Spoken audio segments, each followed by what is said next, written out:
Hi friends, എല്ലാവർക്കും movie മാനി മലയാളത്തിന്റെ പുതിയ എപ്പിസോഡിലേക്ക് വീണ്ടും സ്വാഗതം. എമ്പുരാൻ എന്ന ചിത്രം ഇന്നലെ ഞാൻ ആലപ്പുഴ കൈരളി ശ്രീ തിയേറ്ററിൽ ഇരുന്ന് കണ്ടിരുന്നു. അത് കണ്ടതിന് ശേഷം ആ ചിത്രത്തിനെ എൻഡിങ്ങിനെ കുറിച്ച് എനിക്ക് തോന്നിയിട്ടുള്ള കുറച്ച് കാര്യങ്ങളാണ് ഇന്നത്തെ എപ്പിസോഡിലൂടെ നിങ്ങളുമായി ഷെയർ ചെയ്യാനായി പോകുന്നത്. വീഡിയോയിലേക്ക് കിടക്കുന്നതിന് മുമ്പ് നിങ്ങൾ ഇതൊരു ചിത്രം കണ്ടിട്ടില്ലെങ്കിൽ തീർച്ചയായിട്ടും ഇനി പറയാൻ പോകുന്ന എല്ലാ കാര്യങ്ങളും നിങ്ങൾക്ക് സ്പോയിലർ ആയിരിക്കും. അതുകൊണ്ട് തന്നെ ചിത്രം കണ്ടിട്ടുള്ളവർ മാത്രം തുടർന്നുള്ള വീഡിയോ കാണാൻ ശ്രമിക്കുക. നമുക്ക് നേരെ വീഡിയോയിലേക്ക് വരാം. ഈ വീഡിയോയിലൂടെ നമ്മൾ സിനിമയുടെ അവസാനം റിക് യൂനയുടെ ക്യാരക്ടറും സ്റ്റീഫൻ നെടുമ്പള്ളി അല്ലെങ്കിൽ ഖുറേഷി എബ്രാഹിം എന്നുള്ള ആ ഒരു ക്യാരക്ടറും തമ്മിലുള്ള രംഗങ്ങളും തുടർന്നു വരുന്ന പ്രണവ് മോഹൻലാലിന്റെ സീനുകളെക്കുറിച്ചും ഇതിനിടയിൽ കിഷോറിന്റെ ക്യാരക്ടറിനെ ആരാണ് വെടിവെച്ച് കൊന്നിരിക്കുന്നത് എന്നുള്ള കാര്യങ്ങളെല്ലാമാണ് ചർച്ച ചെയ്യാനായി പോകുന്നത്. അതിലാദ്യത്തെ റിക് യൂനയുടെ ക്യാരക്ടറും ഖുറേഷി എബ്രഹാമുമായിട്ടുള്ള ആ ഒരു സീനുകളെക്കുറിച്ച് നോക്കാം. അതിൽ ഈ റിക് യൂനയുടെ ക്യാരക്ടറിനെ കാണിക്കുമ്പോൾ അയാളുടെ മുതുകിൽ ഒരു ഡ്രാഗന്റെ ചിത്രമുള്ളതായും അയാൾ ഒരു ചൈനീസ് ബന്ധമുള്ള ആളാണെന്നും പറയുന്നുണ്ട്. കൂടാതെ കബുകയെ കൊന്നതിനുള്ള ദേഷ്യത്തിലാണ് അയാൾ ജതിൻ രാംദാസിനെ കൊല്ലുന്നതായും കാണിക്കുന്നത്. സോ ചിത്രത്തിന്റെ തുടക്കത്തിൽ ആ ഒരു പള്ളിയിലെ ബോംബ് സ്ഫോടനവും മറ്റും കാണിക്കുമ്പോൾ തന്നെ മുരളി ഗോപിയുടെ ശബ്ദത്തിൽ പറയുന്നുണ്ട്, ലോകത്ത് നമുക്കാരും അറിയാത്ത രീതിയിൽ നമ്മളെല്ലാം അടക്കി ഭരിക്കുന്ന തരത്തിലുള്ള ഒരുപാട് ഗ്യാങ്ങുകളുണ്ട്. അതിൽ പ്രധാനമായിട്ടുള്ള 2 ഗ്യാങ്ങുകളാണ്. ഒന്ന് ഇൻഡോ അറബ് ബന്ധമുള്ള ഖുറേഷി എബ്രാമിന്റെ ലൂസിഫർ നെക്സസും 2 ഗോഡ് ആക്സിസ് എന്ന പേരിൽ അറിയപ്പെടുന്ന ചൈനീസ് ആഫ്രിക്കൻ ബന്ധമുള്ള ഷിൻ ട്രയാഡ് എന്ന നെക്സസുമാണെന്ന്.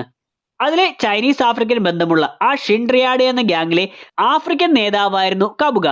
ആ ഗ്യാങ്ങിൽ തന്നെ വരുന്ന ചൈനീസ് ലീഡറിനെയാണ് ഈ റിക് യൂനയുടെ ക്യാരക്ടർ അവതരിപ്പിക്കുന്നത്. ഇതിലെ ഈ ട്രയാഡ് എന്ന വാക്കിന്റെ അർത്ഥം 3 പേരടങ്ങുന്ന ഒരു ഗ്രൂപ്പ് എന്നാണ്. അതിൽ ഓൾറെഡി തന്നെ കബുക എന്ന ആളെ കാണിച്ചിട്ടുണ്ട്, റിക് യൂനയും കാണിച്ചിട്ടുണ്ട്. സോ മൂന്നാമതൊരാൾ കൂടി വരാനുണ്ട്. മേ ബി അത് ഓൾറെഡി തന്നെ കാണിച്ചിട്ടുള്ള ആദ്യ ചിത്രത്തിൽ ഈ ഡ്രാഗണെ എല്ലാം വെച്ച് കണക്ട് ചെയ്ത് കാണിച്ചിരുന്ന ബോബി എന്ന ക്യാരക്ടർ ആകാം. ഒരു പരിധിവരെ ആ ഒരു ക്യാരക്ടർ ഈ 3 പേരിലെ പ്രധാനികളായി വരാൻ സാധ്യതയുള്ളതാണ്.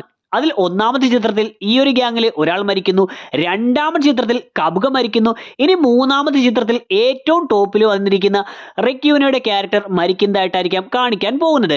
എന്നാൽ അതേസമയം തന്നെ ഈ ബോബിയെ ഇത്രയും വലിയ ഒരു ട്രയാഡ് ഗ്രൂപ്പിലെ ഒരു തലവനായി വരുന്ന ആളായിട്ടോ ആഫ്രിക്കയും ചൈനയുമായെല്ലാം ഇത്രയും വലിയ ബന്ധമുള്ള ഒരാളായിട്ടോ ഒന്നുമല്ല ലൂസിഫറിൽ കാണിച്ചിരുന്നത്. കൂടാതെ ഈ ട്രയാഡ് ഗ്രൂപ്പിനെ പറ്റി പറയുന്നത് ആഫ്രിക്കൻ ചൈനീസ് ബന്ധമുള്ള ഗ്രൂപ്പ് എന്നാണ്. സോ അതിൽ ഇന്ത്യയിൽ നിന്നുള്ള ബോബി ഒരു തലവനായി വരാൻ സാധ്യത കുറവാകും. പകരം ഒരു മെമ്പറായി മാത്രം വന്നിരിക്കാനാണ് സാധ്യതയുള്ളത്. അങ്ങനെ ഉണ്ടെങ്കിൽ ഒരുപക്ഷെ മറ്റൊരു വില്ലനെ കൂടി അടുത്തൊരു ചിത്രത്തിൽ നമുക്ക് പ്രതീക്ഷിക്കാം. ഇതിനുശേഷം റിക് യൂന തനിക്ക് കബുക സഹോദരനെ പോലെ ആയിരുന്നുവെന്നും ഒരു സഹോദരന് പകരം മറ്റൊരു സഹോദരൻ എന്ന് പറഞ്ഞുകൊണ്ട് സ്റ്റീഫന്റെ സഹോദരനായി വരുന്ന ജതിൻ രാംദാസിനെ കൊല്ലുന്നതായി കാണിക്കുന്നുണ്ട്. സോ ഈ ഒരു സീനിൽ കുറെ പോയിന്റുകളുണ്ട്. അതിൽ ഒന്നാമത്തേത്, സിനിമയുടെ ഇടയ്ക്ക് വെച്ച് കബുക ഒരു ബോട്ടിൽ നിൽക്കുന്ന സീനിൽ അയാൾക്ക് മദ്യം കൊണ്ട് കൊടുക്കുമ്പോൾ അതിലൊരു ബുള്ളറ്റ് ഇട്ടുകൊണ്ട് കൊടുക്കുന്നതായി കാണിക്കുന്നുണ്ട്. അതായത് അയാളുടെ സ്ഥലത്ത് സ്റ്റീഫന്റെ ആരോ വന്നുകൊണ്ട് ആ ഒരു ബുള്ളറ്റ് ഇട്ട് കൊടുക്കുന്നതായിട്ടാണ് കാണിച്ചിരിക്കുന്നത്. ഇതിന്റെ നേരെ ഓപ്പോസിറ്റ് ആയിട്ടാണ് സ്റ്റീഫന്റെ സ്ഥലത്ത് വന്നുകൊണ്ട് അയാളുടെ ഹെലികോപ്റ്ററിൽ ബോംബ് വെച്ച് സ്റ്റീഫന്റെ സഹോദരനെ തകർക്കുന്നതായി കാണിക്കുന്നത്. സോ കബുകയുടെ സ്ഥലത്ത് സ്റ്റീഫൻ ഒരു ബുള്ളറ്റ് കൊണ്ടുപോവുകയാണ് ചെയ്യുന്നതെങ്കിൽ റിക് യൂന ഒരു ബുള്ളറ്റ് ഒന്നുമല്ല, ഒരു ബോംബ് തന്നെ സ്റ്റീഫന്റെ സ്ഥലത്ത് കൊണ്ട് വെച്ചിരിക്കുന്നതായിട്ടാണ് കാണിക്കുന്നത്. സോ അതിലൂടെ അയാൾ എത്ര പവർഫുൾ ആയിട്ടുള്ള വില്ലനാണെന്ന് കാണിക്കുന്നുണ്ട്. കൂടാതെ ഇവിടെ തന്നെ നമ്മൾ മനസ്സിലാക്കേണ്ട മറ്റൊരു കാര്യം, ഇങ്ങനെ സ്റ്റീഫന്റെ സ്ഥലത്ത് ഒരു ബോംബ് വെക്കാൻ റിക് യൂനയ്ക്ക് സാധിച്ചിട്ടുണ്ടെങ്കിൽ തീർച്ചയായിട്ടും സ്റ്റീഫന്റെ അടുത്ത് ഇപ്പോൾ റിക് യൂനയുടെ ഒരു സ്പൈ ഉണ്ടാകാൻ സാധ്യതയുണ്ട്. അതുപോലെ തന്നെ എന്തുകൊണ്ടാണ് ഇവിടെ റിക് യൂനയുടെ ആ ക്യാരക്ടർ, മേ ബി അയാളുടെ പേര് ഷിൻ എന്നായിരിക്കും, ഷിൻ ട്രയാഡ് എന്ന് പറയുന്നത് കൊണ്ട്, സോ ആ ഒരു ക്യാരക്ടർ എന്തുകൊണ്ടാണ് ജതിൻ രാംദാസിനെ സെലക്ട് ചെയ്യുന്നത് അല്ലെങ്കിൽ സെയ്ദ് മസൂദിനെ ഒഴിവാക്കിയിട്ടുള്ളത്? റിക് യൂനയുടെ ആ ഒരു ക്യാരക്ടറും കബുകയുമായിട്ട് ബിസിനസ് പാർട്ട്നേഴ്സ് ആയിട്ടാണ് വരുന്നത്, അല്ലാതെ രക്തബന്ധമൊന്നുമില്ല. അങ്ങനെ നോക്കുന്ന സമയത്ത് ഒരേ അച്ഛന്റെ മക്കളായിട്ടുള്ള സ്റ്റീഫനെ എടുത്ത് വളർത്തിയിട്ടുള്ളതാണെങ്കിൽ പോലും PK രാംദാസ് എന്ന അച്ഛനിലൂടെ സഹോദരനായി കാണുന്ന ജതിൻ രാംദാസിന് പകരം റിക് യൂനയും കബുകയുമായിട്ടുള്ള കണക്ഷൻസ് പോലെ സ്റ്റീഫന്റെ ആ ഒരു ബിസിനസ്സുമായെല്ലാം കണക്ട് ചെയ്ത് വരുന്ന സെയ്ദ് മസൂദിനെയായിരുന്നു റിക് യൂന കൊല്ലേണ്ടിയിരുന്നത്. കൂടാതെ ഈ ചിത്രത്തിലാണെങ്കിലും സ്റ്റീഫന് ജതിൻ രാംദാസിനെക്കാട്ടിലും കൂടുതൽ അടുപ്പമുള്ളതും സഹോദരനെ കൊല്ലാൻ പോകുന്നുവെന്ന് പറയുമ്പോൾ സ്റ്റീഫൻ പേടിച്ച് നോക്കുന്നതും സെയ്ദിനെയാണ്. സോ സത്യത്തിൽ ഈ ഒരു സെയ്ദിനെ ആയിരുന്നു റിക് യൂന കൊല്ലേണ്ടിയിരുന്നത്. പിന്നെ എന്തുകൊണ്ടായിരിക്കാം ചിത്രത്തിൽ ജതിൻ രാംദാസ് മരണപ്പെടുന്നതായി കാണിച്ചത്? സോ അതിന്റെ ഉത്തരം തിരക്കഥാകൃത്തിന്റെ ഐഡിയ എന്നതാണ്. അതായത് ഫസ്റ്റ് ചിത്രത്തിലേതുപോലെ ഒരുപാട് കാര്യങ്ങൾ ഈ ചിത്രത്തിലേക്ക് അതുപോലെ തന്നെ കൊണ്ടുവരാൻ ശ്രദ്ധിച്ചിട്ടുണ്ട്. അതിനെക്കുറിച്ച് ഞാൻ വഴിയേ പറയാം. എന്നാൽ അങ്ങനെ കൊണ്ടുവന്നിരിക്കുന്നതിൽ ഒരു പ്രധാന കാര്യമായിരുന്നു ആദ്യ ചിത്രത്തിലെ വില്ലനായിരുന്ന ബോബിയെ പോലെയാണ് ഈ ചിത്രത്തിൽ ജതിൻ രാംദാസിനെ അവതരിപ്പിച്ചിരിക്കുന്നതെന്ന്. അയാളുടെ സ്വഭാവത്തിലൂടെയും വേഷത്തിലൂടെയും എല്ലാം ആ ഒരു കാര്യം ഡീറ്റെയിൽ ചെയ്തിട്ടുള്ളതാണ്. സോ അത്തരത്തിൽ അവതരിപ്പിച്ചിരുന്ന ബോബി ആദ്യ ചിത്രത്തിൽ കൊല്ലപ്പെടുന്നതായി കാണിച്ചതുകൊണ്ട് അതേ രീതിയിൽ തന്നെ ബോബിയുമായി സിമിലറായി വന്നിരുന്ന ജതിൻ രാംദാസിനെയും ഇവിടെ കൊല്ലപ്പെടുന്നതായി കാണിച്ചതാണ്. കൂടാതെ ജതിനെ ഇത്രയും എളുപ്പത്തിൽ റിക്യുവിനെ കൊല്ലുന്നതായി കാണിച്ചതിലൂടെ അടുത്തൊരു ചിത്രത്തിൽ ജതിനെക്കാട്ടിലും കൂടുതൽ സഹോദരതുല്യനായി സ്റ്റീഫൻ കാണുകയും സ്നേഹിക്കുകയും ചെയ്യുന്ന സെയ്ദ് മസൂദിനെ ഇതിലും ഭീകരമായിട്ട് ഇതിലും ക്രൂരമായിട്ട് റിക്യുവിനയുടെ ക്യാരക്ടർ കൊല്ലാൻ ശ്രമിക്കുകയോ കൊല്ലുകയോ ചെയ്യുമെന്നും കാണിക്കുന്നതിന് വേണ്ടി ഒരു മുന്നറിയിപ്പ് തരുന്നതിന് കൂടി വേണ്ടിയാകാം ഇവിടെ ജതിനെ വളരെ സിമ്പിളായി കൊന്നുകൊണ്ട് സ്റ്റീഫന്റെ മറ്റൊരു സഹോദരനായ സെയ്ദിനെ ഒഴിവാക്കിയിരിക്കുന്നതായി ബാക്കി വെച്ചിരിക്കുന്നതായി കാണിച്ചത്. ഇതിനുശേഷം ചൈനയിൽ റിക്യുവിനയുടെ സ്ഥലം കാണിക്കുന്ന സമയത്ത് റിക്യുവിനെ പറയുന്നുണ്ട്, എനിക്ക് അവനെ പറ്റി കൂടുതൽ അറിയണം, അവന്റെ ഒറിജിനെ പറ്റി അറിയണമെന്നല്ല. ഇങ്ങനെ പറയുന്ന സമയത്താണ് 1981 ബോംബെയിലുള്ള സ്റ്റീഫനെ പറ്റി കാണിക്കുന്നത്. ആ സമയം സ്റ്റീഫൻ ഒരാളെ ഇടിച്ചിട്ട് അവിടെ നിൽക്കുകയും അങ്ങോട്ടേക്ക് ഒരു ഗ്യാങ് വരികയും അവർ വന്നുകൊണ്ട് സ്റ്റീഫനെ, ഞങ്ങൾ റാവുത്തറിന്റെ ആൾക്കാരാണ്, ഇവിടെ വന്നുകൊണ്ട് ഞങ്ങളുടെ ആൾക്കാരെ നീ കൊന്നു എന്നെല്ലാം ചോദിച്ചുകൊണ്ട് സ്റ്റീഫനുമായി ഫൈറ്റ് ചെയ്യുന്നതായി കാണിക്കുന്നത്. സോ ചിത്രത്തിന്റെ ഇടയ്ക്ക് വെച്ച് തന്നെ ഈ റാവുത്തർ എന്ന് പറയുന്നത് ആന്റണി പെരുമാവൂർ അവതരിപ്പിക്കുന്ന ക്യാരക്ടറാണെന്ന് നമ്മളെ കാണിച്ചിട്ടുണ്ട്. കൂടാതെ ഈ സമയം സ്റ്റീഫനെ കാണിക്കുന്നത് മിനിമം 20 വയസ്സിന് മുകളിൽ പ്രായമുള്ള ഒരാളായിട്ടാണ്. എന്നാൽ നമുക്കറിയാം ഇതിന് മുന്നേ തന്നെ ഏകദേശം 8-9 വയസ്സുള്ളപ്പോൾ തന്നെ സ്റ്റീഫൻ PKRന്റെ അടുത്തെത്തിയിട്ടുള്ളതാണ്. ഈ ബോംബെയിലുള്ള സീൻ കാണിച്ചതിന് ശേഷം കുറച്ചുകൂടി പ്രായമായിട്ടുള്ള സ്റ്റീഫൻ വീണ്ടും PKRന്റെ അടുത്ത് എത്തുന്നതായും PKR MLA ആക്കിയതായിട്ടുമെല്ലാം നമ്മൾ കണ്ടിട്ടുമുണ്ട്. സോ പിന്നെ എങ്ങനെയാണ് ഇതിന്റെ ഇടയിൽ ഈ ഒരു സമയത്ത് സ്റ്റീഫൻ ബോംബെയിൽ എത്തിയത്? ഇതിനായി എനിക്ക് തോന്നിയത് സ്റ്റീഫനെ PKR വീട്ടിൽ എടുത്തുകൊണ്ട് വരുന്ന സമയം തന്നെ സ്റ്റീഫന് ഒരുപാട് എതിർപ്പുകളും സഹോദരങ്ങൾ പോലും വെറുക്കുന്നതായിട്ടാണ് കാണിച്ചിരുന്നത്. പ്രിയദർശിനി രാംദാസ് സ്റ്റീഫനെ ഇഷ്ടപ്പെടുന്നില്ല എന്നും സ്റ്റീഫന്റെ പേര് PKR പറയുമ്പോഴെല്ലാം ദേഷ്യപ്പെടുന്നത് പോലെയെല്ലാം കാണിച്ചിട്ടുണ്ട്. അതുകൊണ്ട് തന്നെ ആ ഒരു പ്രായത്തിലെല്ലാം സ്റ്റീഫൻ ആ കുടുംബത്തിൽ PKR ഒഴിച്ച് മറ്റുള്ളവരാലെല്ലാം ഒറ്റപ്പെട്ട് കഴിഞ്ഞിരുന്നുവെന്നും അങ്ങനെ ഒരു സമയം കുറച്ച് പ്രായമായതിനു ശേഷം ആ ഒരു കുടുംബം ഉപേക്ഷിച്ച് സ്റ്റീഫൻ മുംബൈയിലേക്കോ മറ്റോ പോവുകയും അവിടെ വെച്ച് ഈ ഒരു റാവുത്തറിന്റെ ഗ്യാങ്ങുമായി ഏറ്റുമുട്ടുകയും പിന്നീട് റാവുത്തറുമായി തന്നെ ഒരുപക്ഷെ അയാളെ സഹായിച്ചിട്ടോ മറ്റോ അയാളുമായി വീണ്ടും ഒത്തുചേരുകയും അയാളുമായി ചേർന്നുകൊണ്ട് പ്രവർത്തിക്കുകയും അങ്ങനെ അധോലോകങ്ങളുമായി കണക്ട് ആയതുമാകാം. ഈ റാവുത്തർ എന്ന ക്യാരക്ടറിനെ പ്രസന്റിൽ കാണിക്കുന്ന സമയത്ത് അയാൾക്ക് ഒരുപാട് ആയുധധാരികളായിട്ടുള്ള കാവൽക്കാരും മറ്റുമുണ്ടെന്ന് കാണിക്കുന്നുണ്ട്. സോ ഈ റാവുത്തർ എന്ന് പറയുന്നതും അത്ര ചെറിയ പുള്ളിയല്ല എന്ന് തന്നെയാണ് പ്രസന്റിൽ കാണിച്ചിരിക്കുന്നത്. കൂടാതെ ആ ഒരു ഫ്ലാഷ് ബാക്കിലും റാവുത്തറിന് ഇത്തരത്തിലുള്ള ഗുണ്ടാ സംഘങ്ങളും മറ്റുമുള്ളതായും കാണിച്ചിട്ടുണ്ട്. എന്നാൽ PKRലേക്ക് വരുന്ന സമയം അയാൾ ഇത്തരം പ്രവണതകളെ ഒന്നും അംഗീകരിക്കുന്ന ആളുമല്ല. അതുകൊണ്ട് തന്നെ തീർച്ചയായും സ്റ്റീഫൻ നെടുമ്പള്ളി ഖുറേഷി എബ്രഹാം ആയിട്ടുണ്ടെങ്കിൽ ഇത്തരം അധോലോക ബന്ധങ്ങളിലേക്കെല്ലാം ചെന്നെത്തപ്പെട്ടിട്ടുണ്ടെങ്കിൽ അതിലെല്ലാം കാരണം ായിട്ടുള്ളത് ബോംബെയിൽ വെച്ചിട്ടുള്ള ഈ റാവുത്തറുമായിട്ടുള്ള ബന്ധമാണെന്ന് ഉറപ്പാണ്.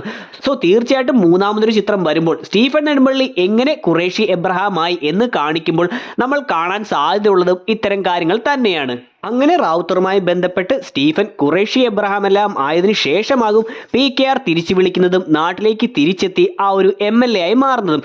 അതുകൊണ്ടാണ് ആ MLA ആകുന്ന സമയത്ത് തന്നെ സ്റ്റീഫന്റെ കയ്യിൽ ആ ഒരു മോതിരം കിടക്കുന്നതായി കാണിച്ചതും. ഇനി മറ്റൊന്ന്, കിഷോർ അവതരിപ്പിക്കുന്ന കാർത്തിക് എന്ന ക്യാരക്ടറിനെ ഒരാൾ വന്നുകൊണ്ട് വെടിവെച്ച് കൊല്ലുന്നതായും അതിനുശേഷം അയാൾ മുഖംമൂടി ഊരിക്കൊണ്ട് ആ ഒരു സംഘത്തിന്റെ കൂടെ പോകുന്നതായിട്ടും കാണിക്കുന്നുണ്ട്.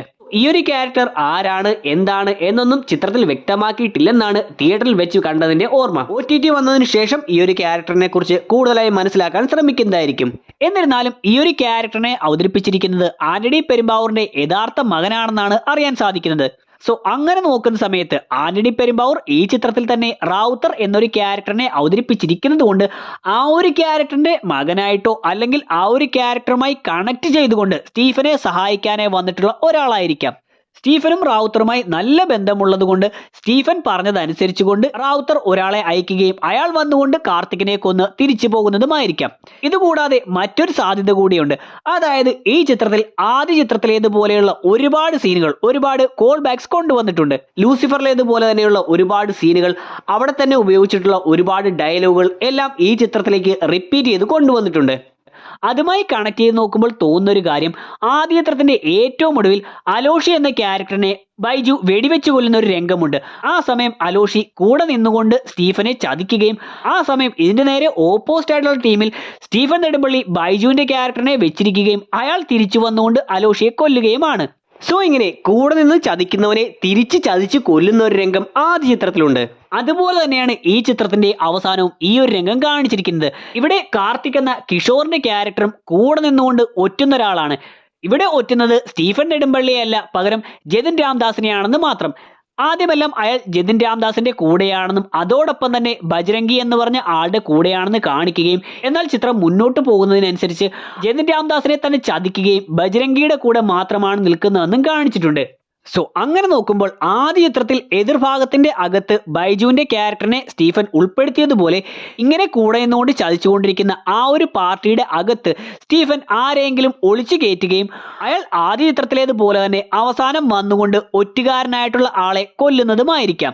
ആ ഒരു പാർട്ടിയുടെ അകത്ത് മണിക്കുട്ടനെ പോലെയുള്ള ഒരുപാട് ആളുകളെ കാണിച്ചിട്ടുണ്ട്. സോ അത്തരത്തിലുള്ള ആരെങ്കിലും ആകും ഇവിടെ വന്നു നിന്നുകൊണ്ട് ഇങ്ങനെ ഇയാളെ വെടിവെച്ച് കൊല്ലുന്നതായി കാണിച്ചത്. സോ ഇതെല്ലാമാണ് ഈ അവസാന സീനുകളിൽ നിന്നും എനിക്ക് മനസ്സിലാക്കാൻ സാധിച്ചിട്ടുള്ള കാര്യങ്ങൾ. ഇനി ഈ ചിത്രത്തെക്കുറിച്ചുള്ള എൻ്റെ അഭിപ്രായവും ചിത്രത്തിൽ വന്നിട്ടുള്ള ചില പോരായ്മകളെക്കുറിച്ചും പറയാം.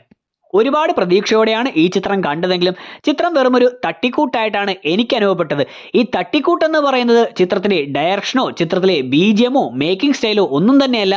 അതെല്ലാം ഹോളിവുഡ് ലെവലിൽ തന്നെയാണ് അവതരിപ്പിച്ചിരിക്കുന്നത്. BGM കൊണ്ടും ഓരോ ഷോട്ട് കൊണ്ടും ഓരോ ഫ്രെയിം കൊണ്ടും ഒരു ഹോളിവുഡ് ചിത്രം കാണുന്ന അതേ ഫീൽ തന്നെ നമുക്ക് ലഭിക്കുന്നുണ്ട്.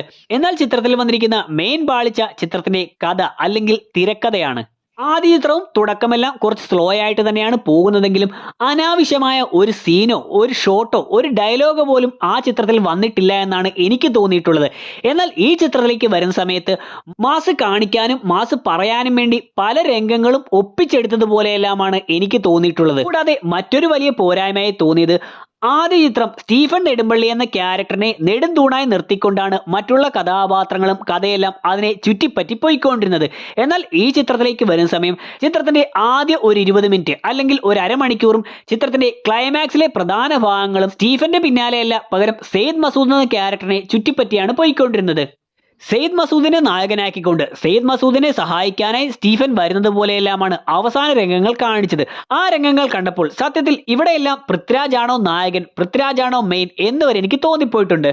എന്നാൽ അതിനു പകരം ആദ്യ ചിത്രത്തിലേതുപോലെ സ്റ്റീഫനെ നെടുന്തൂണാക്കി നിർത്തിക്കൊണ്ട് ആ ഒരു ക്യാരക്ടറിനെ ചുറ്റിപ്പറ്റി തന്നെ കഥ പറഞ്ഞു പോവുകയും അതിനിടയ്ക്ക് അത്യാവശ്യമാണെങ്കിൽ ഒരു ഫ്ലാഷ് ബാക്ക് സീൻ പോലെ പറഞ്ഞു പോവുകയോ അല്ലെങ്കിൽ ഒരു 5 മിനിറ്റിൽ തീരുന്ന കഥ പോലെയോ ഈ ഫ്ലാഷ് ബാക്ക് കാര്യങ്ങളും അതിനിടയിൽ വരുന്ന വില്ലനെയുമെല്ലാം കാണിച്ചു പോയിക്കൊണ്ട് അയാളെ കൊല്ലാനും മറ്റുമുള്ള മെയിൻ കാരണങ്ങൾ സെയ്ദ് മസൂദിന്റെ കാര്യങ്ങളൊന്നുമല്ല, പകരം സ്റ്റീഫനുമായി ബന്ധപ്പെട്ട് തന്നെയാണ് എന്ന രീതിയിൽ പോയിരുന്നുവെങ്കിലും കുറച്ചുകൂടി ബെറ്റർ ആയിട്ടും ലൂസിഫറുമായിട്ടും നമുക്ക് നല്ല രീതിയിൽ താരതമ്യപ്പെടുത്താനും സാധിച്ചേനെ. സോ എന്താണ് ഈ ചിത്രത്തെക്കുറിച്ചുള്ള നിങ്ങളുടെ അഭിപ്രായമെന്നും ഞാൻ ഈ പറഞ്ഞിട്ടുള്ള കാര്യങ്ങളെക്കുറിച്ചുള്ള നിങ്ങളുടെ അഭിപ്രായമെന്നും തീർച്ചയായിട്ടും വീഡിയോ കമന്റ് സെക്ഷനിൽ ഉൾപ്പെടുത്തുക. വീഡിയോയുടെ അവസാനിക്കുകയാണ്. വീഡിയോ നിങ്ങൾക്ക് ഇഷ്ടമായിട്ടുണ്ടെങ്കിൽ ലൈക്ക് ചെയ്യാനും ഷെയർ ചെയ്യാനും സബ്സ്ക്രൈബ് ചെയ്യാനും ശ്രമിക്കുക. നമുക്ക് അടുത്ത എപ്പിസോഡിലൂടെ കാണാം. അതുവരെ ബൈ.